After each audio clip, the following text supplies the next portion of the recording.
Ici, je vais rapporter deux objections fréquentes à la position de Harris. En fait, des objections qui peuvent venir de relativistes moraux, mais qui peuvent aussi venir tout simplement de gens qui maintiennent que l'éthique n'est pas une science, sans toutefois tomber dans le relativisme moral.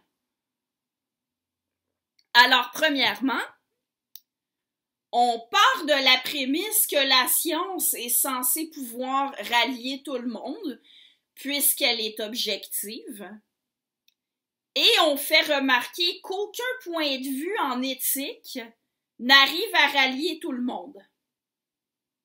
Alors reprenons l'exemple de l'excision pour illustrer.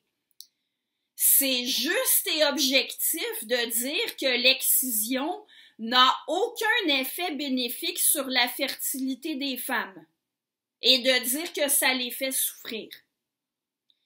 Mais est-ce qu'il suffirait d'aller le dire à ceux qui pratiquent l'excision, à ceux qui sont convaincus que c'est la bonne chose à faire, pour qu'ils arrêtent? Vraisemblablement pas. Ils resteraient convaincus qu'ils ont raison. Quand des gens vivent dans un environnement culturel où quelque chose est considéré comme bien, ça ne suffit pas de leur apporter des arguments fondés sur des faits empiriques. Ça ne les fait pas changer leurs croyances. Oui, mais écoutez, s'il suffisait qu'il y ait des gens qui ne se laissent pas convaincre de quelque chose parce que leur environnement social, culturel, les mène à certaines croyances auxquelles ils ne renoncent pas, pour dire que ce quelque chose n'est pas de la science. Est-ce qu'il y aurait vraiment quoi que ce soit qui puisse être qualifié de scientifique? Vous remarquerez que la théorie de l'évolution est parfaitement scientifique. Ça n'empêche pas que de nombreux États-Uniens refusent d'admettre qu'elle est vraie. Et ça s'explique de la même manière qu'on peut expliquer que certains persistent à croire que l'excision est une bonne chose. Ça s'explique, dans le cas de ces États-Uniens qui n'admettent pas l'évolution, par le fait qu'ils vivent dans un environnement culturel où on partage des croyances religieuses selon lesquelles les humains descendent d'Adam et Ève. C'est pas une nouvelle que des gens refusent des faits prouvés scientifiquement parce qu'ils ne cadrent pas avec leurs croyances.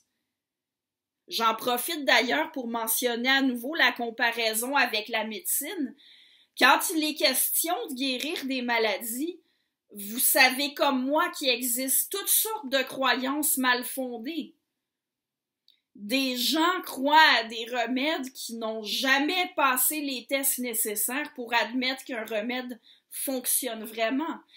Il y a toutes sortes de croyances en ce qui concerne la santé humaine.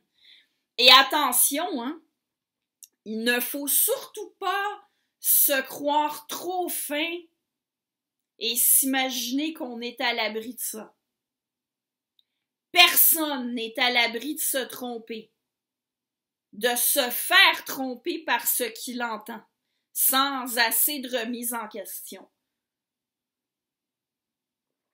Le pharmacien, Olivier Bernard de son vrai nom, un vulgarisateur scientifique et pharmacien, pour ceux qui ne le connaissent pas, qui anime une émission où il vient justement démystifier pas mal de croyances populaires sur des remèdes qui ne fonctionnent pas vraiment ou sur autre chose lié à la santé humaine.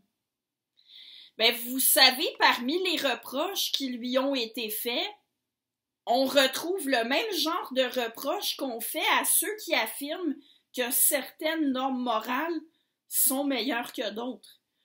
Le pharmacien, on l'a sommé de faire preuve de tolérance, de respecter les croyances des autres, d'arrêter de prétendre qu'il sait mieux que tout le monde, ben écoutez, là, la tolérance, c'est très bien, l'humilité épistémique aussi.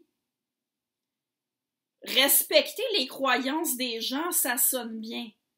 Mais il reste que dans la réalité, pour prévenir et guérir les maladies, il y a des choses qui fonctionnent et il y a des choses qui ne fonctionnent pas. Et ça ne dépend pas de nos croyances. La même chose pour l'origine de l'espèce humaine. Ce n'est pas parce qu'il y a des gens qui croient qu'on descend d'Adam et Ève que ça rend la théorie de l'évolution moins scientifique. Et il y en est de même pour la morale. Le fait est qu'il existe des croyances erronées en morale. Et le simple fait qu'on n'arrive pas à convaincre des gens qu'ils font une erreur n'est en rien une preuve que l'éthique ne peut pas être scientifique. Le consensus n'est pas un critère de vérité.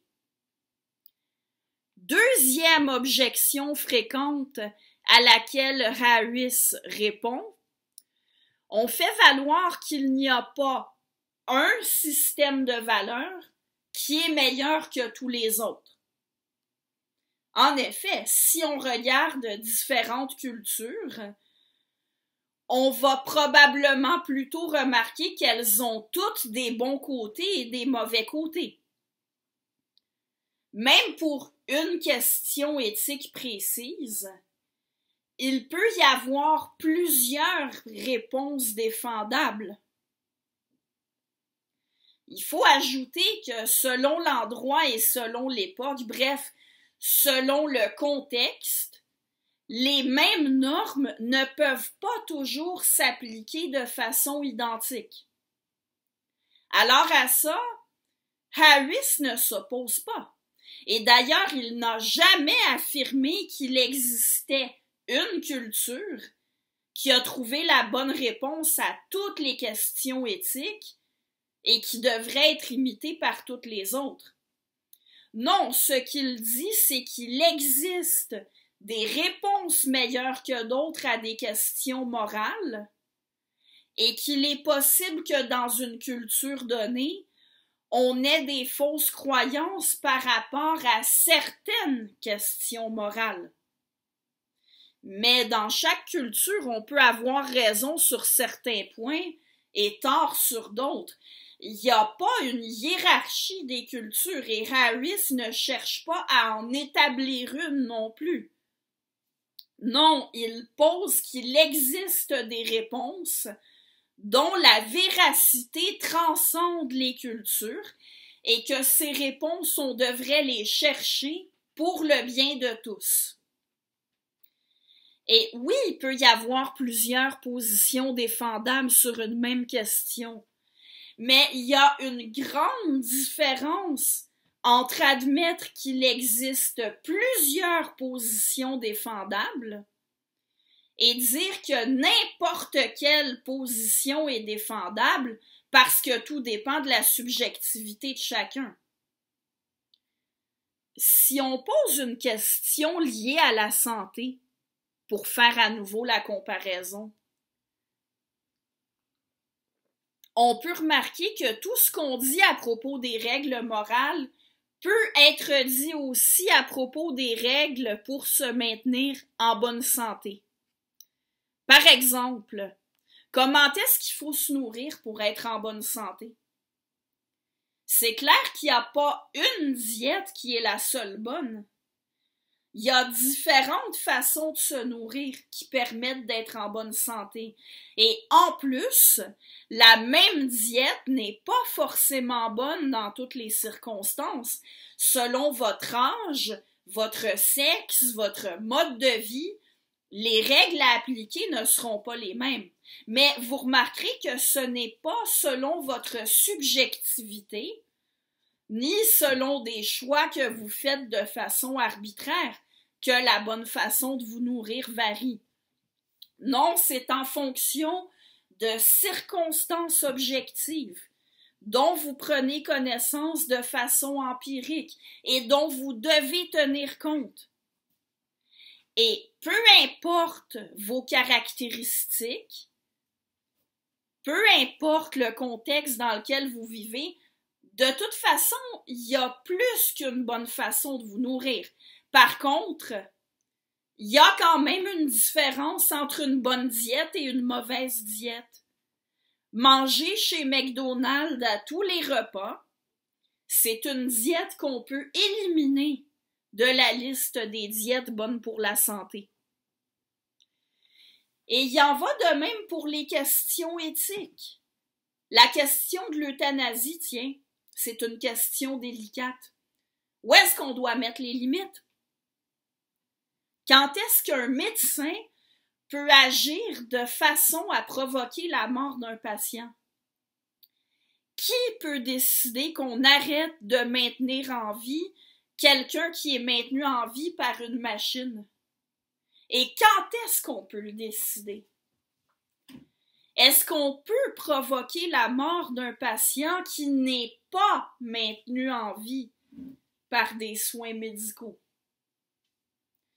Il n'y a peut-être pas une bonne réponse à ça qui surpasse toutes les autres.